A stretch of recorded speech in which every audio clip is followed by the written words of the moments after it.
Hello and welcome to the ACI Learning's webinar series. Today we're talking about the role of internal audit in cybersecurity awareness with Adam Gordon and Dr. Hernan Murdoch. Adam is an IT author, auditor, and consultant focused on working globally with the Fortune 500. He works across multiple industry sectors with a focus on security, cloud, and infrastructure. Additionally, he holds over 160 certifications and is an edutainer here at IT Pro TV and ACI Learning Company. Hernan speaks at conferences in the US and abroad. He's the author of numerous articles and books on a variety of topics, including internal audit, fraud, and more. He holds professional designations as a CIA and CRMA, and he currently serves as our Vice President of Audit Content here at ACI Learning. Prior to that, he was the Senior Project Manager leading audit and consulting projects for clients in the manufacturing, transportation, high-tech, education, insurance, and power generation industries. So, what exactly is ACI Learning? ACI Learning trains leaders in audit, cybersecurity, and IT. We deliver lifetime learning to over 250,000 engaged students, professionals, and organizations across 6 continents. Check us out at acilearning.com and follow us on your favorite social media. We'd love to get questions from you as we go along, so please use the chat in Zoom and we'll get to them right after the presentation. This webinar is being recorded and a link to the recording will be sent to you within a week. You can also download today's slides and any additional handouts by clicking on the links in the handouts panel. Now, let's welcome Adam and Hernan to today's webinar. Thank you so much for joining us, guys. Hello, Adam. How are you? I'm good, Hernan. How are you? Hello, everybody. I am well, and hello to everyone. Yes, indeed. So, a couple of different things before we dig into the topic at hand here. One of them is that this event, this webinar, is eligible for 1 CPE credit. And to do so, you need to be with us for the full 50 minutes at least, and answer the polling questions. Now, the first question is very helpful to us. So it's not just a compliance aspect. It's not just something to make you eligible for a CPE, which of course is very important, but it is going to help illuminate a bit the conversation that we're going to have today. So how about we put the first polling question up?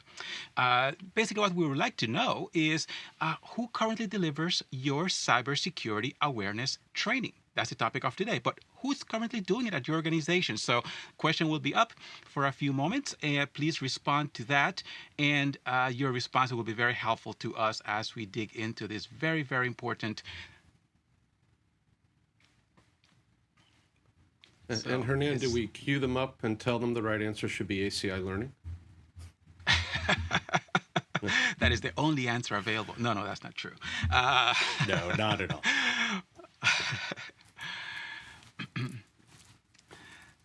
Yes, so Hernan, this is a very important topic, very timely as well. So many cybersecurity dynamics playing out and incidents, of course.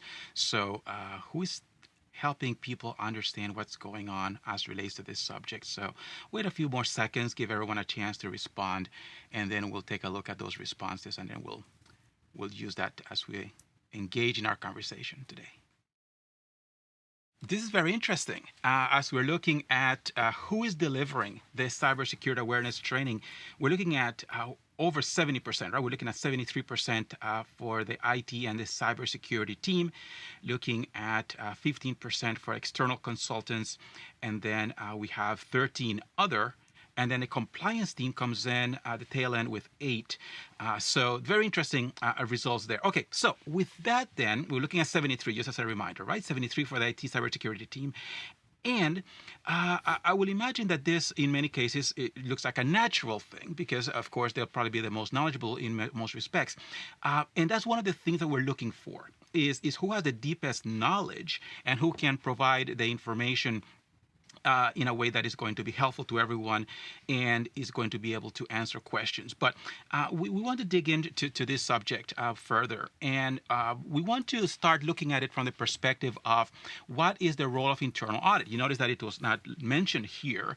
And that has been Adam and mine experience, right? That for the most part, internal audit is not particularly engaged in the delivery of cybersecurity training. Rather, we come in later on. So as we talk about the traditional approach, what has been going on in most organizations for quite some time, we usually see that internal audit plays a role of inspector, right? So you expect and you inspect what was delivered, who attended, and so on. And there are a number of different limitations to that, right? And the focus on this approach is that it's going to be very compliance driven, right? Who attended, when did they attend, and if someone did not attend, what is going to be done about it, because we assume that this needs to be delivered universally. So that is one of the dynamics associated with that. Now, in terms of the rate of cybersecurity incidents, Adam, so what has been your experience on that? I have my thoughts. I've seen a lot of reports. I assume the answer is going to be what I'm thinking and what many of our viewers are also perhaps aware of. But tell us a little bit about what's going on in the world of cybersecurity, why this topic is so important. Well, as you pointed out, right, Hernan, I don't think it would be a surprise to anybody that is listening to us to say that we've seen not only an increase, but a market increase in cybersecurity events that are impacting all different kinds of verticals, companies, both far and wide, right, whether it's domestic in the United States or domestic to wherever you may be. But really, excuse me, it's a global phenomenon. And whether you're in education, whether you're in critical infrastructure, whether you're in banking, in finance, in healthcare, insurance, whatever the vertical is that you work in, reality is we see an uptick and an ongoing uptick, not just over the last 6 months, not just over the last year, but over the last several years. Leading that charge are two specific categories. And while you may argue about any particular impact in any particular vertical, it's very hard to argue with the numbers that groups like the FBI and law enforcement agencies globally, Interpol, among them, are putting out. We see a huge uptick in BCE, business compromise email attacks, and ransomware, which kind of go hand in hand in many respects with regards to phishing. And so as we look across the broad landscape and from an auditing perspective, we think about, hey, if I'm going to be dealing with these kinds of issues, if my customers are going to be dealing with these kinds of issues, and I have to be auditing companies and working with customers that have exposure to these kind of issues, what kind of guidance am I going to provide when I'm asked? And you're going to be asked. We get asked all the time, how do we address these concerns? They're ongoing. They're not in any way, shape, or form seemingly moving down. They're moving up, meaning we're seeing more and more instances. And the approaches, traditional or not, that we seem to be using are not, quite honestly, proving to be that effective. More companies are being engaged. More companies are being breached in one way or another. It's hard to pick up a newspaper. Those of you that still do and read analog, it's hard to look at the headlines digitally, whatever format you may choose to consume them in, without seeing at least once, perhaps more than once a day, certainly more than once a week, anywhere in the world today that has this kind of industry base in it. And almost every country in the world has one or more of these kinds of industries local to them and are supporting elements of multiple industries across different verticals.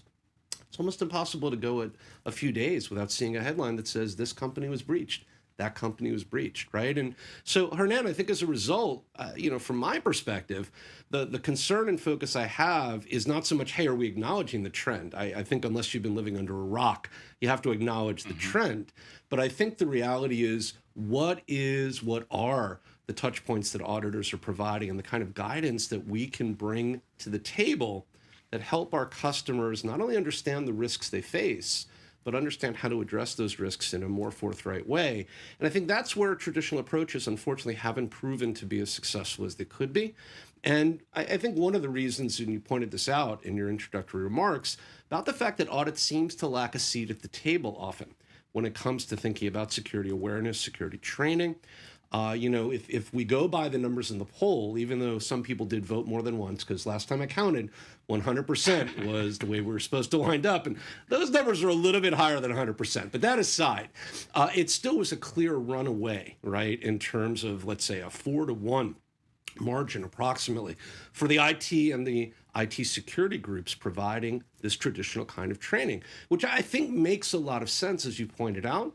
But I think there is a gap there, right? Because providing that training without the guidance, without the insight, and without the partnership that an internal audit function can provide leaves a glaring hole, a glaring gap that we have to not only turn, face, and address, but ultimately acknowledge and understand so we can approach it from a different perspective. And I think that's really one of the big issues, right? So it is something to consider, and it is something that I know we're going to spend some time talking about. But from my perspective, I think the traditional approach, while it's worked and served us well until now, has also shown a spotlight on the fact that not all parties are represented or represented equally in the processing, the production, and ultimately the application of that training. Auditing comes in, as you well know, traditionally on the back end of these processes to not only verify that they were accomplished and that we did indeed meet our bar with regards to whoever, whatever that minimum number is, usually, right, almost 100%, if not 100% compliance. And as a result, we can tick that box off and say, well, yes, everybody did comply, everybody did engage in that training. What I find we don't often do is ask the obvious follow-up question: how effective was that training? And if it's not as effective as it needs to be because we're not seeing a decrease in the instance or the incidences that training should approach, then what are we doing wrong? And how do we do those things differently? And I think that's where we begin to have the opportunity to open the conversation and really come up with what can hopefully be a much more impactful approach. Yes. Now, you raised an important thing that I was going to get at when it came to this dynamic around who was providing the training and then the results. So you kind of created a linkage as well for me, which is fantastic, because that's exactly one of the things I wanted to highlight. Because as we talk about the role of internal audit focusing on compliance, and I was giving a hint when I said, usually we look at it from the perspective of, was it delivered, who attended, when was it given? Those are compliance questions, very straightforward, very black and white, on-off kind of a situation, right? However, what you highlight is where I wanted to go next, which is fantastic, because we're looking at the qualitative aspect of it. So what exactly is covered? How much engagement is there before, during, and after the training event to make sure that some of the key points are really emphasized, highlighted, and that people who take the training and then leave from the training are going to hopefully have a better understanding of why this matters and how their behavior becomes very important in helping to harden the organization's assets. So let's remember a little bit about that question we asked earlier in terms of who was providing the training. And many people indicated that IT cybersecurity team, which in many cases will imply the internal unit within the organizations providing the training. And then we also have external providers, and then other, of course, is a catch-all. However, that very large number of people within the organization providing the training helps us tremendously. So as we are trying to build a more collaborative approach, which is where we're going to go now as we talk about an enhanced approach, right? Which is what this webinar is all about, is looking at the traditional briefly and then say, well, is there a better way? So as we think about the enhanced approach, some of the things we want to pursue, and you touched on the first one, which is a collaborative approach. So how can we better collaborate with those who are delivering the training? And if they are already internal, it makes it easier. That doesn't mean that if they're external, you cannot. Of course you can. You can certainly make sure that your contract, your service level agreement, and the expectations set with that other party are going to very clearly state what you want covered and how you want it delivered. But if the people delivering the training already work for the same organization, you have a connection right away, naturally. And you also have the opportunity to engage with them in a more sustained way and share data more readily as well, so they understand. And you, Adam, shared with us some different types of cybersecurity incidents. And of course, there's so many of them, but we have a number of dynamics that play out quite often. And we can definitely help to steer the content of the training. So the collaborative nature that we are advocating is one of the things that we believe will definitely help tremendously to help. We can't say that it's going to stop cybersecurity attacks and the success of those attacks. The dynamics are too fluid and complex. However, if we can inch forward and reduce that rate, even by 1%, 2%, 5 percentage points, that's a gain. And that's what we're after. Do everything a little bit better every time, and then we eventually are going to see the difference. So moving in that positive direction, let's start with a more collaborative approach. Now, in terms of adding value, I believe that is also a very important aspect of what this is about, because we have been advocating within the profession for internal audit to demonstrate in more visible ways how we add value. And by collaborating with some of these other units that are also going to engage in these exercises of trying to support the organization, protect the organization, and help to not only create value but protect value as well, we want to make sure that we are seen as people who are collaborating and adding value with them, so that no one is working in a vacuum, but we are basically a team. So that is also going to be very, very important. Now, when it comes to strengthening that corporate governance, now, Adam, you have spent a lot of time talking about corporate governance with your clients over the years, and we know how important that is, right? In terms of the leadership, the messaging, the policies that need to be drafted, written, published, and reinforced. So the governance aspect is so important, so that once again, we become part of the infrastructure. So from your experience, how do you envision this enhanced approach where governance, I believe, will be enhanced? Do you share that sentiment as well, where internal audit, collaboration, and working with those training providers will be able to strengthen governance? So it's not just an aspirational pursuit with a lot of policies, but also something that will be providing some tangible results. What do you think about that? So I think there is a lot of opportunity there, right? But I think, and I want to go back to something you mentioned a couple of minutes ago as you were going through kind of listing out, right, some of these drivers, as we've referred to them, that help us to begin to sketch out, begin to define this enhanced approach. And you talked about adding value and the fact that we can not only add value, but we can then, of course, as a result, also enhance existing value, right? We can certainly add net new, but we can enhance through perhaps taking a different approach or perhaps refining an approach, the existing value that may be there.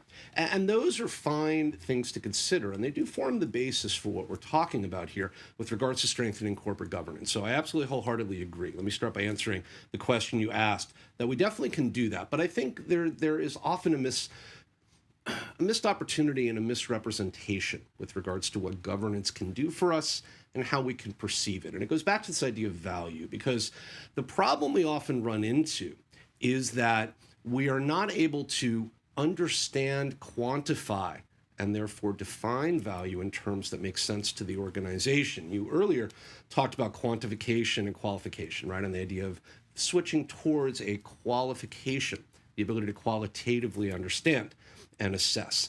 And it's important for us to have working definitions that everybody in the organization, especially senior leadership in the organization, who ultimately is going to be not only the stakeholders that perceive value, but ultimately are the ones that have to assess its impact on the organization.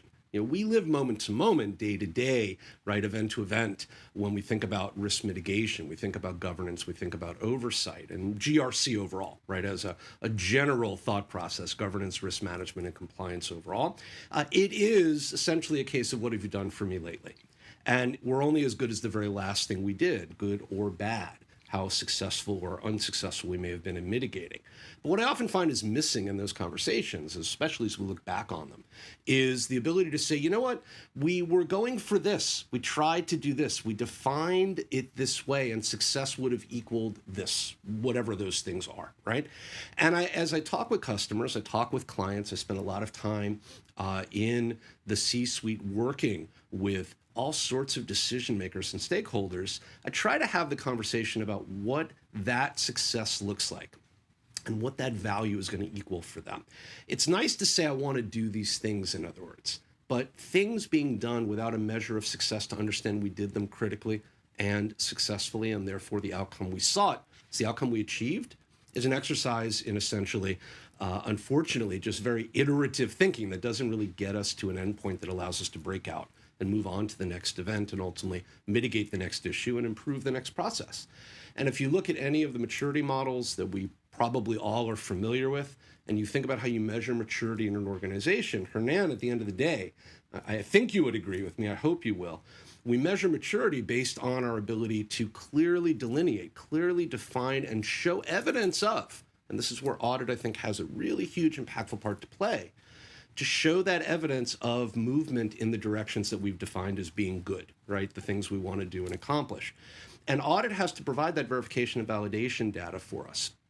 But the mistake we often make is we say, well, audit will figure it out. They'll tell us if we're doing a good job or not. Well, what if audit doesn't know how to define success because they don't understand what the problem is? And this is where partnering becomes so important, because an auditor can tell us whether or not we've executed properly on a process to mitigate an issue and put a control in place that is effective ongoing to do so, because they can measure that and understand that it's well defined.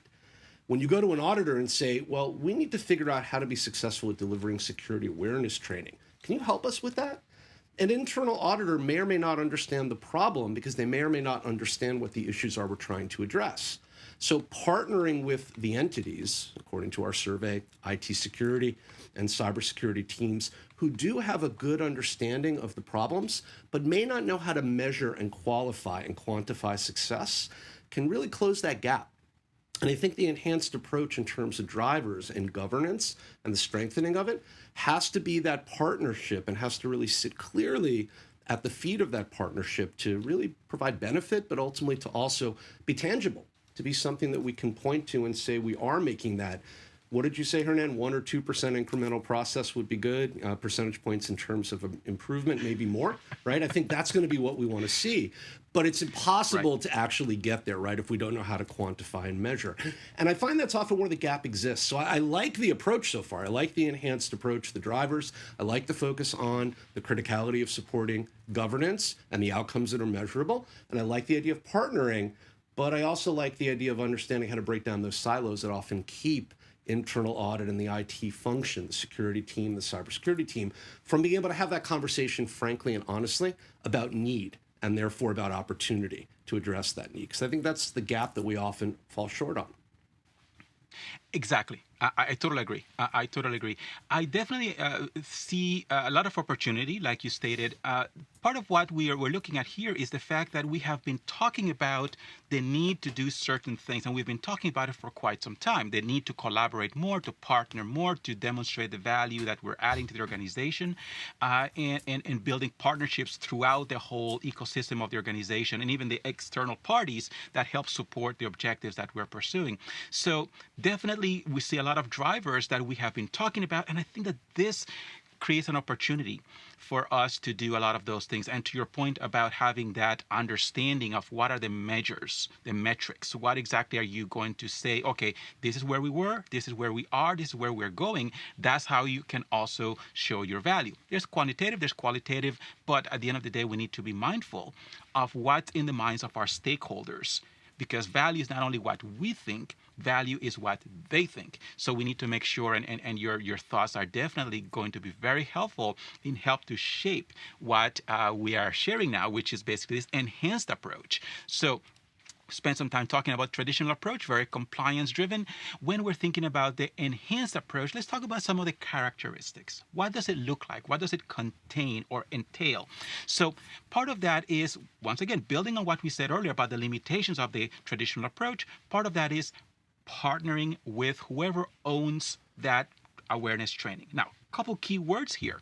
One of them is partnership, of course, right? It's not just reviewing them when we have to and having this adversarial relationship. That's another thing we're trying to move away from, is finding that way to work collaboratively with others, and that means partnering.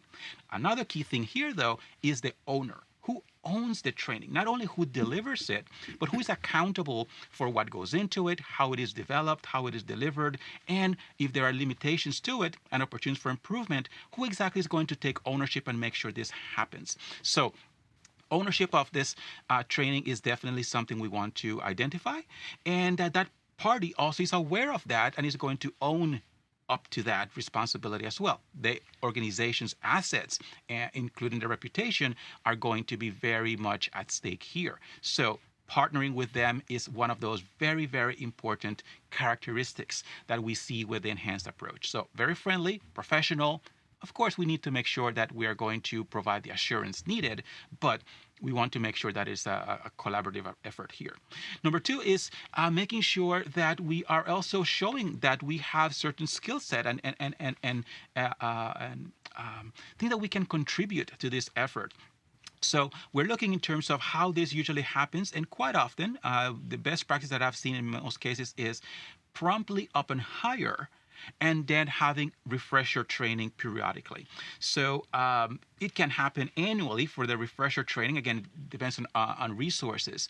But I guess part of that is if we're thinking about risk-based auditing and risk-based processes and practices, then we should probably also think in terms of what our vulnerabilities look like, what does the general environment looks like, and whether we can wait a full year for a refresher.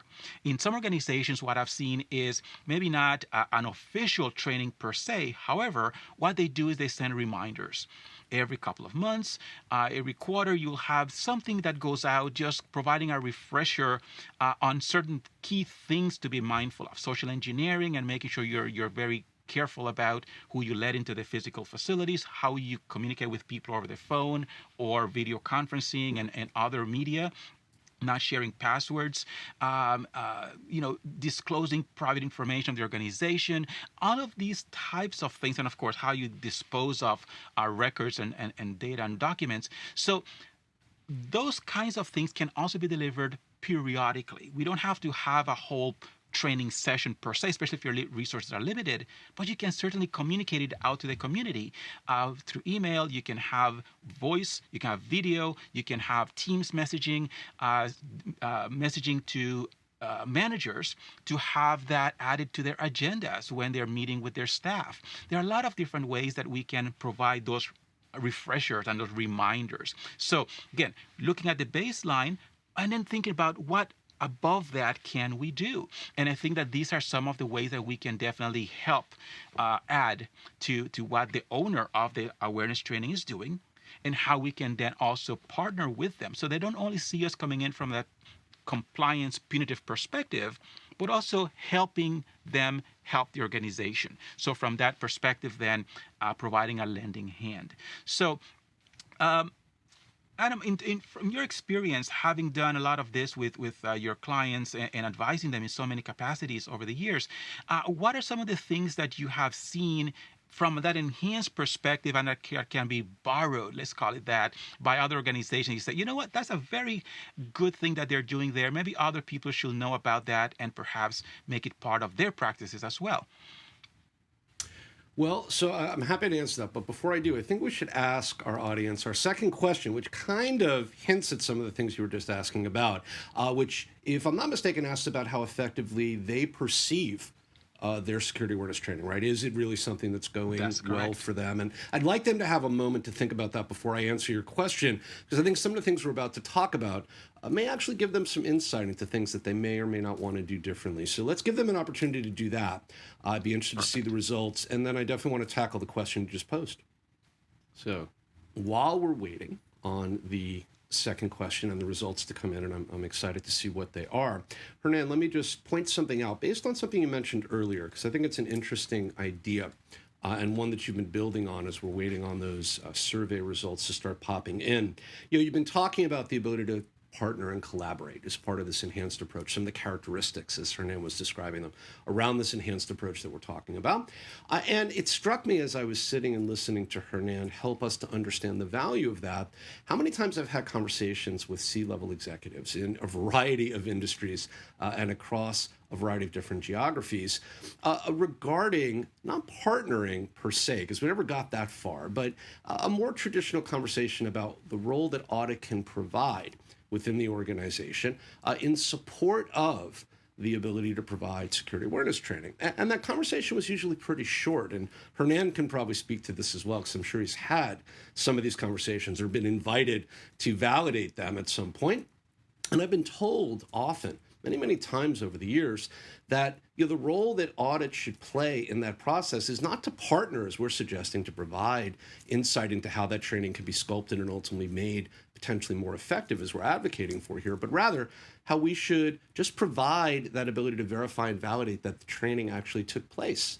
It is a compliance concern, as Hernan has often indicated in his conversations throughout our discussion so far. And Hernan is humming in my ear, so I know he's approving of what I said just now, which is, Hernan, I find I'm often in that position where I feel like I'm being told by the the customer or by the stakeholder, hey, why don't you just, go ahead and look at those results, make sure we got complete coverage, and let's make sure everybody's done what we tell them and what we think they need to do. And let's call that good. I was talking about measuring success and defining value earlier.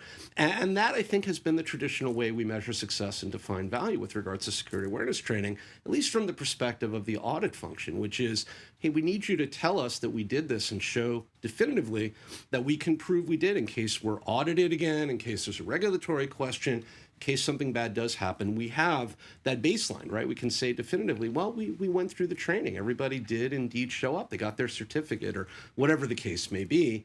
And we need you to put that seal of approval on that activity for us. And I think that's been, unfortunately, the traditional box that we've kind of been pushed into a little bit with regards to this function and auditing. We're not seen as partners. We're seen as validators of an outcome that has to happen. Let's be honest. Most companies, given a choice, would probably not invest a lot of time and energy in security awareness training if it wasn't because of a compliance requirement. I'm not saying all companies, and I'm not saying your company. I'm just pointing out that the reality of our world is we're already doing so many things that seem to take a lot of time and energy from the average person's perspective in a company away from the core function. Hey, I need to be productive. I need to do all the things I'm supposed to do. That's why you hired me. And everything we pile on top always has that dire message of, well, if you don't get this done, something bad, right, is going to happen. And, the sky can only fall so many times in a given day. And so as a result, the reality is, I think we need to change that whole dynamic. And I'd be interested to see what the poll results show with regards to the perceived effectiveness of training. Hernan, perhaps you could share them with us here in just a second. But I'm curious because I think that it does require a rethink. I think we have to come up with a way to not be seen as perhaps teetering on the edge of adversarial activities, right? Because, you often mention the word audit, and in the same breath, you tell people they have to do things or else, and that becomes a very unfortunate power dynamic that people perceive negatively, right? They perceive us as being the people that are going to tell them they're not doing the right thing and or are going to hold it over them, right, if they don't do it the right way. And I think we need to change that. I think this is a cultural issue. I think it is a policy and process issue, as you suggested. But I think it's also a guidance issue.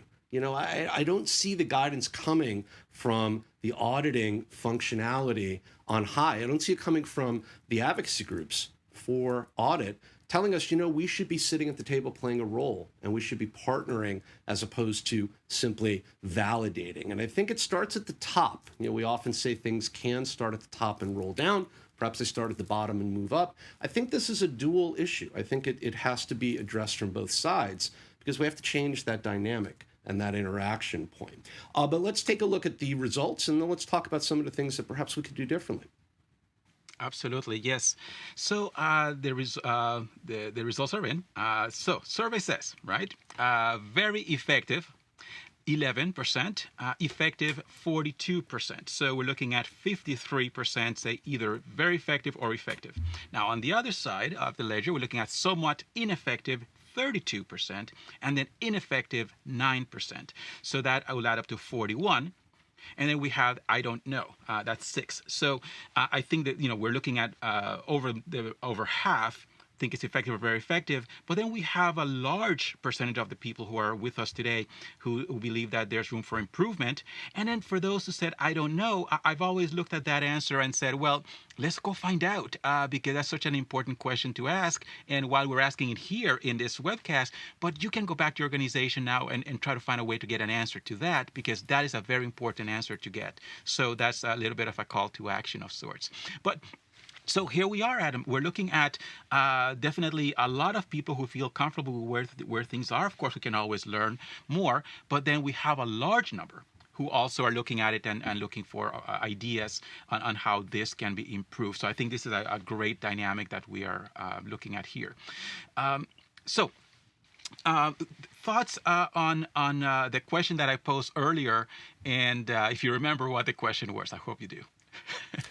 Sure. So, what are some things potentially, right? One of us has to remember, so hopefully, right, one of us does. So what are some of the things, right, potentially? That's usually a cue, and Hernan says that he's not quite sure what the question was. I have to pick it up and run with it. So let's talk about what the question was. I'm only kidding, Hernan. I'm only kidding. It's a great question you posed, actually, all kidding aside, right? Which is, are there things, and I'm paraphrasing, but are there things that we should, could, would do differently? And if so, what are some of those things? And I've already hit on one of them, which is this idea of changing the dynamic that exists between the audit function and the way in which the audit function is perceived, both as a partner in the process of achieving desired outcomes, measurable outcomes, quantifiable as well as qualitatively driven with regards to security awareness, but also the ability to be seen as a trusted value-add partner in that process. It's one thing to say, well, we can be effective at helping you to deliver. It's another thing to say we can be effective at helping you to create content, whether we deliver it or not. It's another thing to say we can be helpful at helping you to understand how to define and measure and therefore perceive the value of that content. And I think across any and all of those areas, there's room not only, as Hernan suggested, for improvement, and as many of you are suggesting in the poll results we just saw.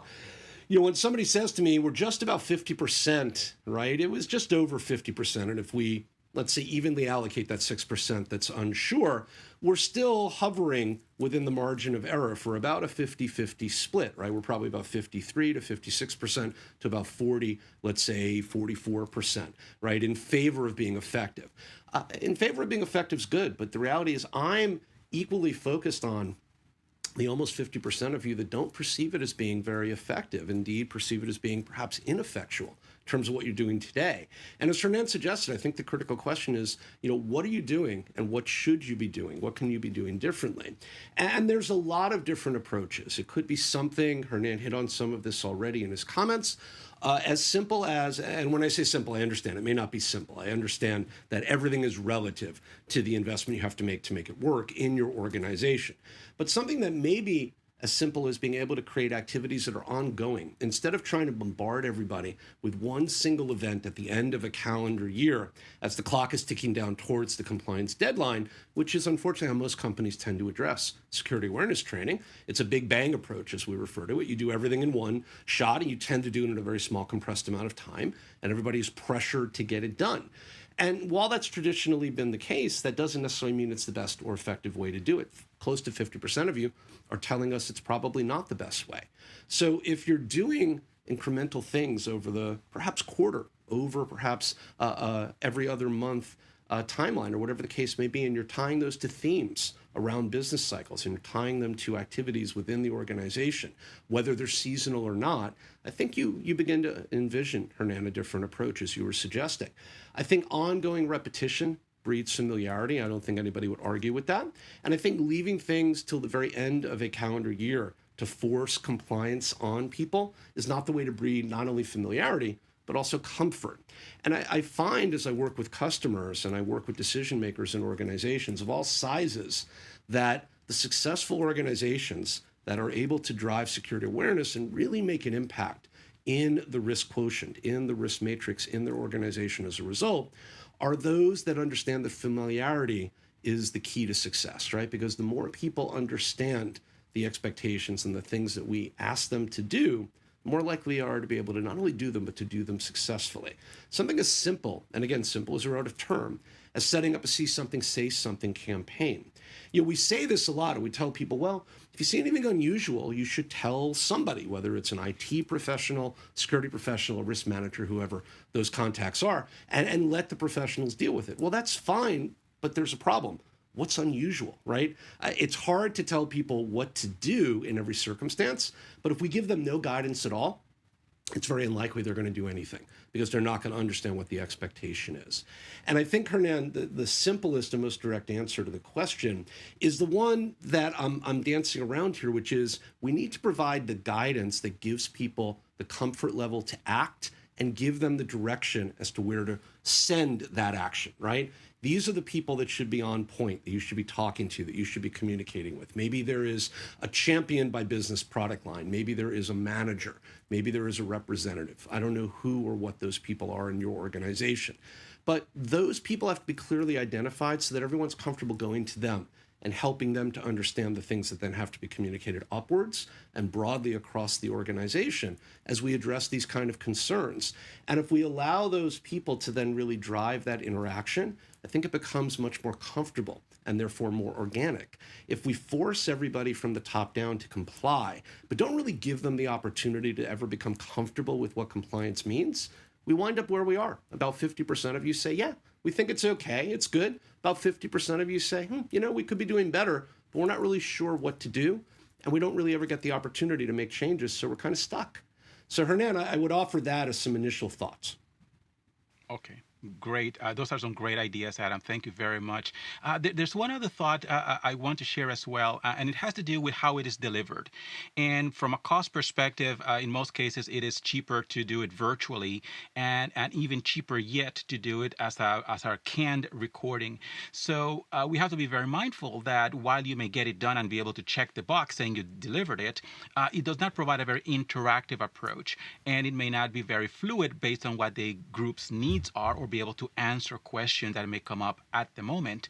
So you may want to give that some thought as well in terms of how we balance the cost dynamics associated with the training with how we want to make sure the knowledge is transferred. So whenever possible, instructor-led live so that you can have interaction and move with the group as they ask questions and need to dig further into certain topics. Then we can do also virtual, which can be instructor-led, and then we have the recorded. Now, there's another thing with the recorded that I want to share, and this goes back to something you said, Adam, and that is in terms of internal audit advocating for the enhanced role that we are playing in the profession. So while we have a lot of industry level advocacy work in terms of what internal audit ought to be in the future, well, today and in the future, but we can also do it within the organization. So one of the things that I believe could be very helpful is to also have a recording or a video from an internal auditor or auditors who can also interject during the training. So if your IT and cybersecurity team is delivering the training, have a short video that internal audit contributes to that effort and say a few words that can also help people see internal audit in a different light and help to promote this idea that we're looking at things beyond compliance.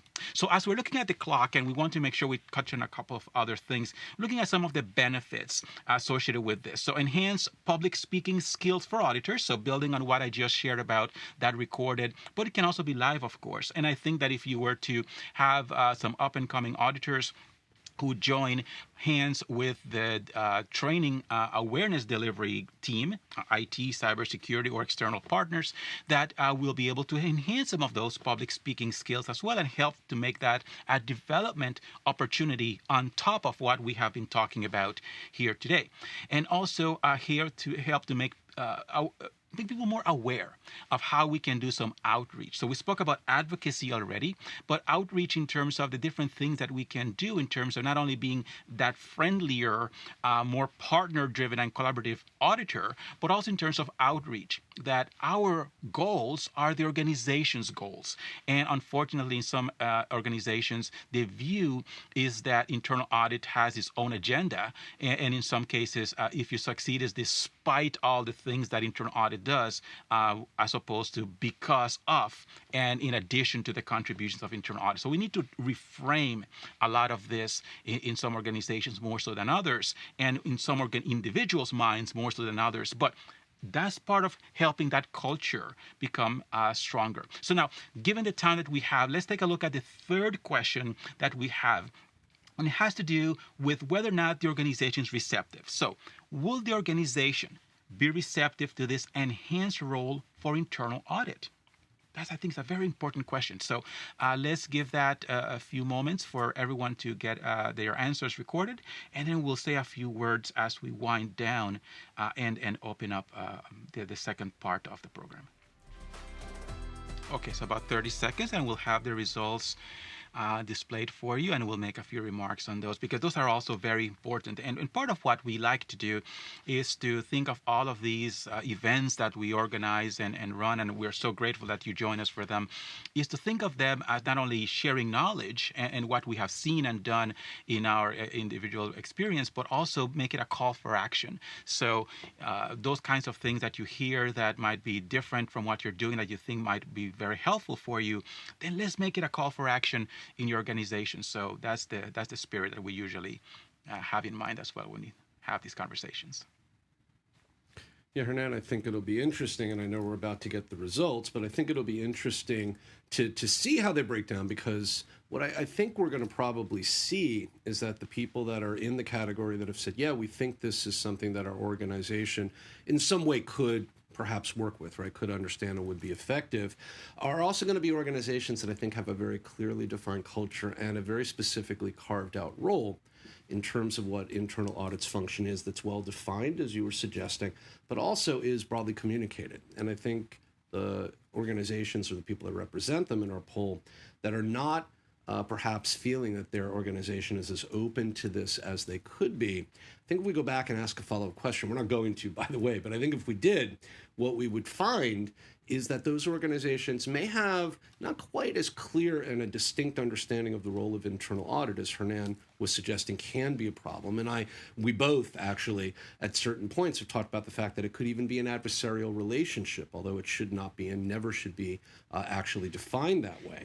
And Hernan, I think it'll be interesting because I think that what I've found in my practice as I've talked with people over time is that when we do see that actual distinct clear articulated vision of the role internal audit can provide, which leads us back to the original premise of how we define and add value as a result of using internal audit to partner in an approach like this, we see that the organization is much more receptive to that message because they understand where it's coming from and as a result understand why it's happening. So I'd be interested to hear what the poll results are and see what they tell us. Very good. Yes. So very interesting results. So the question was, will the organization be receptive to this enhanced role for internal audit? Yes, definitely, 23%. Somewhat, 48%. Hardly, 8%. No, 2%. And then I don't know, 19%. So yes, definitely 23. Somewhat 48, that's almost half. So in my mind, that perhaps has to do a little bit with different people within the organization, maybe some aspects of it. And we touch on certain things, and you mentioned certain things there, Adam, in terms of how we need to perhaps work with certain individuals at the C level and otherwise as well. Hardly 8, and then no 2, so about 10%, and that's on that side of things. And I think that that's perhaps where we need to do a lot more advocacy and help to reframe their mindset. And then almost 20%, 19% said, I don't know. So again, something to explore. And I believe Adam has also done some work in this regard, so I would imagine that that's your side, your view as well, that is something that can be very positive as well. So we encourage you to look into that as well. So very good. Thank you so much for answering those polling questions. And we have a few words from Lauren. So let's turn to Lauren now. Thank you so much, Adam and Hernan. And to our viewers, if you have any questions, be sure to enter them right now in the chat panel on the right side of your screen. Now, before we get to the Q&A, I'd like to tell you a little bit about Audit Pro TV. Audit Pro TV is a subscription-based on-demand CPE learning that's effective and engaging.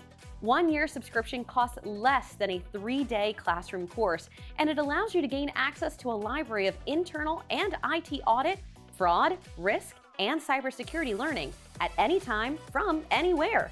Visit acillearning.com to learn more about Audit Pro TV and request your free demo to see what all the fuss is about. All right, Hernan, let's start with our first question.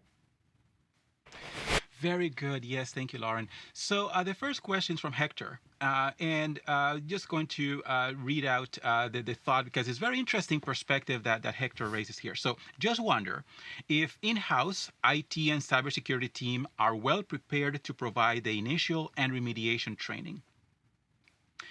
So it results in a predicament, right? The in-house provided training will depend on how updated, complete, and dynamic knowledge the in-house IT team has. So, are basically, are they able to provide the training as we need it?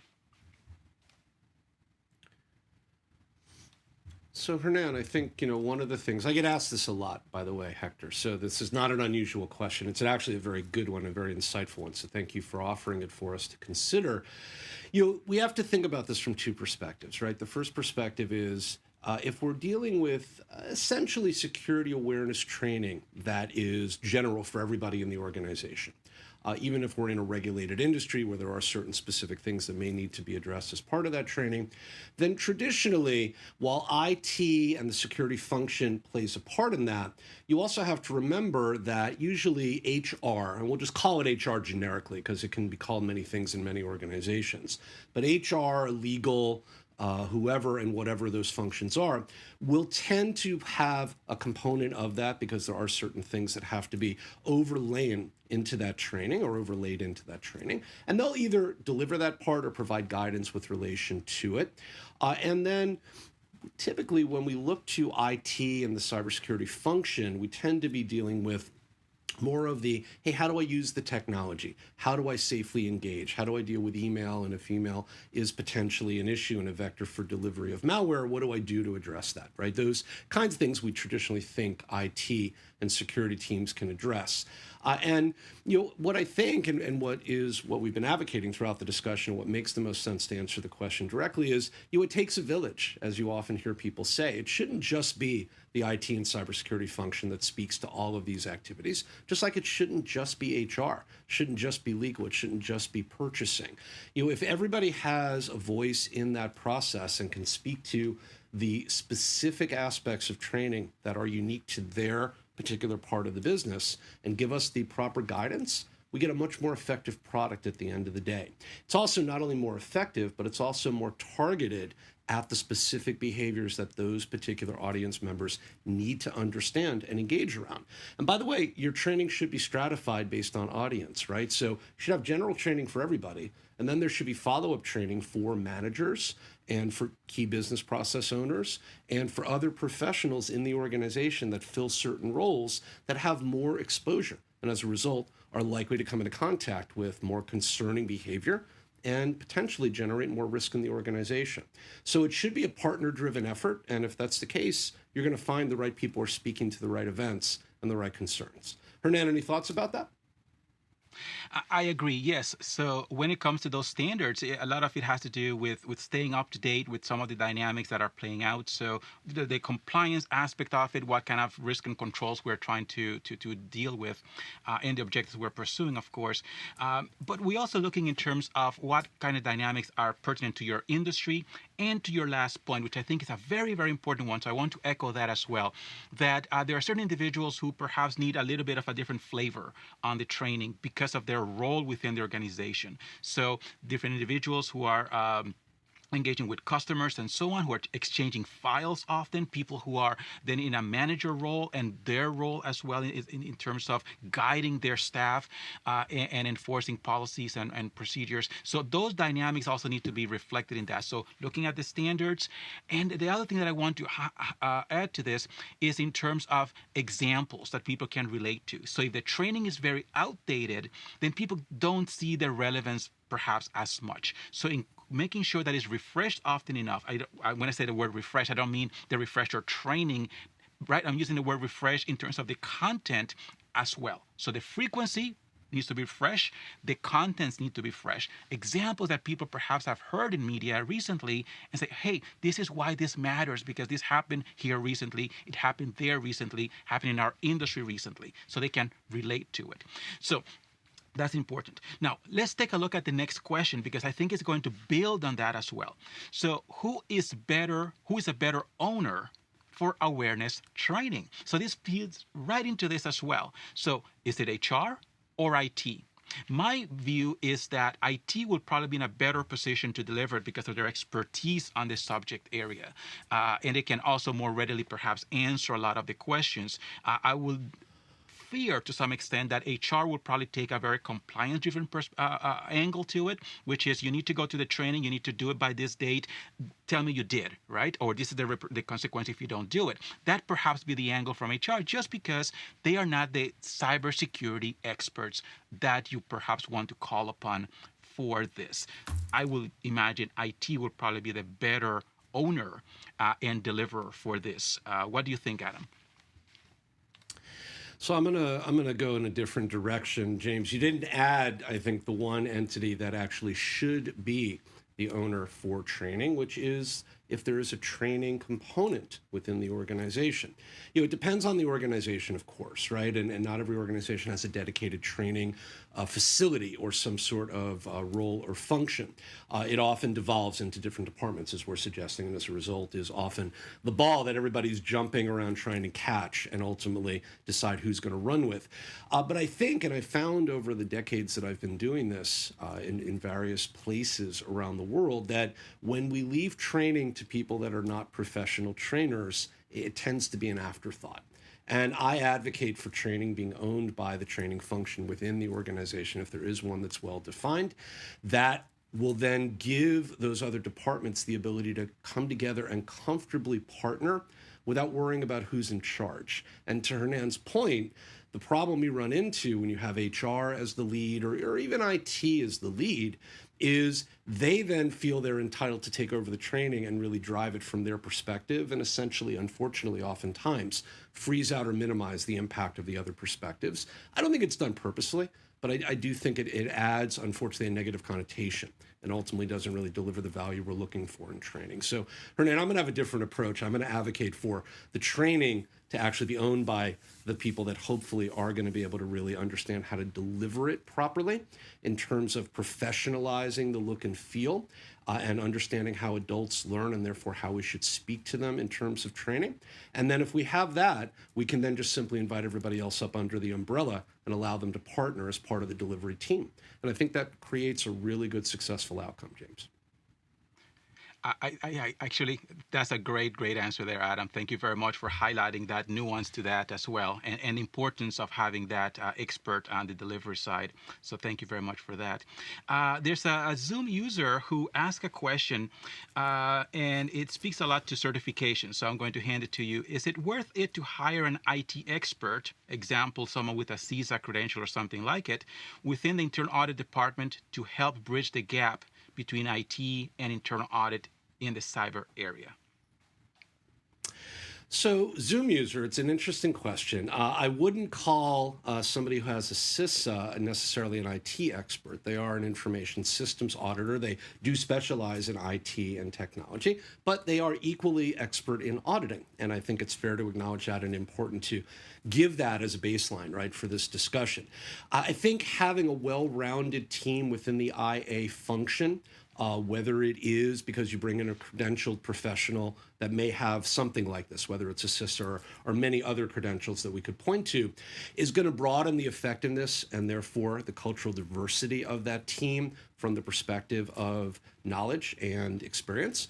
And I think it's an equal mix, right? You want people that are certified, but there's a fine line we have to walk here. Certification is not the only criteria that breeds success, and certification without knowledge and experience is unfortunately not very valuable to an organization. And people that are very knowledgeable and have a wealth of experience, unfortunately, sometimes are overlooked and are not taken as seriously because they don't have a credential, even though they probably have more skills and more deep knowledge in the real world than anybody who holds that credential may have as they come in and start their career. And I often walk a very fine line in these conversations because I'm a big advocate of lifelong learning, as we all are here at ACI Learning, and hopefully all of you are as well. And I think there's value in continuing to strive to build that team that is going to demonstrate the value of lifelong learning in all sorts of modalities and ways. Certification is one of those ways, but it's not the only way. And we often make the mistake that because somebody has a certification, that automatically means that they're the expert in the room. And they work very hard to get those certifications, don't get me wrong. I have a lot of them. I can tell you how hard I worked, and I know you do as well. But I can also tell you that they're not as valuable unless I can back them up with real-world experience. And I find the people in the room that are able to do both are the ones you want on your team, and those are the ones that are going to lead you to success. Adam, thank you very much for that very insightful answer. And thanks to all of our viewers for sharing this hour with us. And thank you very much because we are able to put these programs together and you are here to join us as we deliver them. And we hope that you learn a few things that you can implement at your organizations, and you can use that to help advocate for your role, for your profession, and to help the organization achieve its objectives. and protect itself from cyber dynamics that are damaging and malicious to so many parties these days.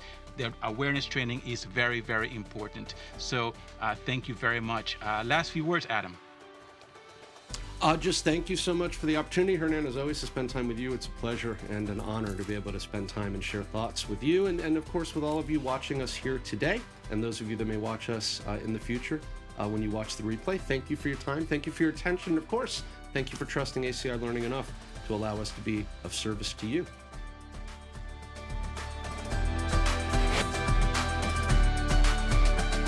Thank you for joining today's webinar. You will receive a link to the webinar recording delivered to your inbox. See you next time.